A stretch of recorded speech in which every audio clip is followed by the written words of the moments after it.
شروع اللہ کا نام لے کر جو بڑا مہربان نہایت رحم والا ہے۔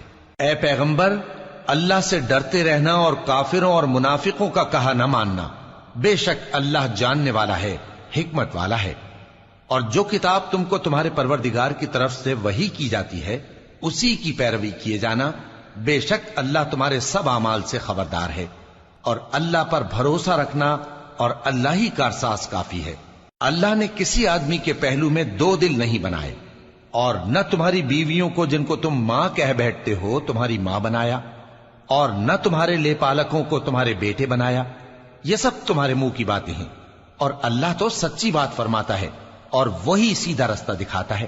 مومنو، منہ بولے بیٹوں کو ان کے باپوں کے نام سے پکارا کرو کہ اللہ کے نزدیک یہی بات درست ہے۔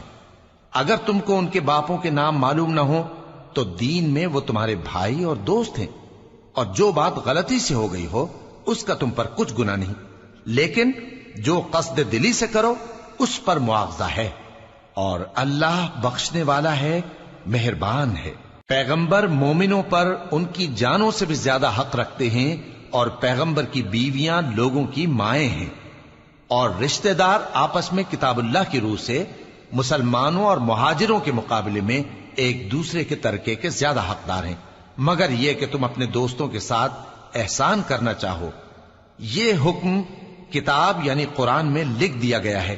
اور جب ہم نے پیغمبروں سے ان کا عہد لیا، اور تم سے اور نوح سے اور ابراہیم سے اور موسیٰ سے اور مریم کے بیٹے عیسیٰ سے، اور ہم نے عہد بھی ان سے پکا لیا تاکہ سچ کہنے والوں سے ان کی سچائی کے بارے میں اللہ دریافت کرے، اور اس نے کافروں کے لیے دکھ دینے والا عذاب تیار کر رکھا ہے۔